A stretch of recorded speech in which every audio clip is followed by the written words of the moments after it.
The air of the fourth January 6th hearing, during which the committee revealed shocking details about how then-President Trump and his team worked around the clock to pressure state officials into flipping election results into his favor. I want to bring in Democratic Congressman Ted Lieu of California to get some insight on what we just witnessed. Thank you so much, Congressman, for being in. The committee made the case that this is a wide-ranging conspiracy to overturn the election results in these key states. How do you think Democrats can both hold those who participated accountable and make sure something like this can never happen again? Thank you, Corey, for your question. Let's just start with some basic facts. Trump lost the popular vote by over 7 million votes in the presidential election. He lost the swing states of Arizona, Nevada, Georgia, Michigan, Pennsylvania, and Wisconsin. And instead of accepting that loss, he tried to overturn the presidential election. And what you heard from the January 6th committee, which presented this evidence in a dramatic manner, is that the former president engaged in a criminal conspiracy to stay in power. And any reasonable prosecutor watching these hearings would have opened an investigation into the former president by now. How do Democrats keep this from happening again, then?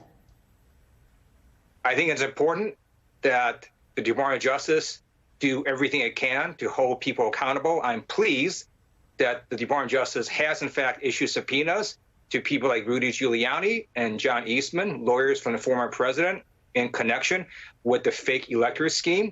That tells me they are investigating at least this part of the effort to overturn the election. And I do hope that the Department of Justice does open an investigation, if they haven't already, into the former president.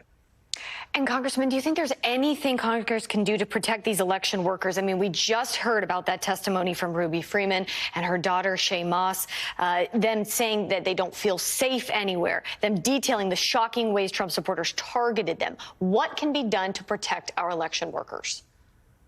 That is a great question. So the House is working on legislation to protect election workers. In addition, I do note that anyone that engages in any threats against election workers or actual violence can already be prosecuted under the law.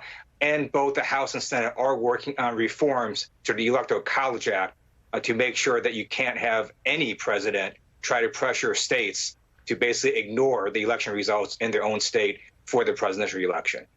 Now, given all that we've learned about this pressure campaign on state officials like Brad Raffensperger and Russell Bowers, what do you make of the Supreme Court's move to take up this case that could put state election codes and congressional redistricting plans entirely in the hands of partisan state legislatures? How worried are you about this? I'm worried. And what that would do is essentially allow radical Republican state legislatures to overturn the presidential election result in their state. And that is something that would result in a very dramatic constitutional crisis. I hope the Supreme Court comes out the right way on this issue, but I am worried that they took up this case in the first place. Okay, and during this fourth hearing, Vice Chair Liz Cheney called on Pat Cipollone to testify. How important is Cipollone's testimony going to be with the last few seconds that we have here? I think it's very important. I think he should stop being a coward and stand up and become what he should do, which is tell the truth and follow the lead of Cassidy Hutchinson, which was very dramatic, and she told the truth, and the American people deserve to know the truth. Congressman Ted Lieu, thank you for being in to help wrap this up with us today. We appreciate it.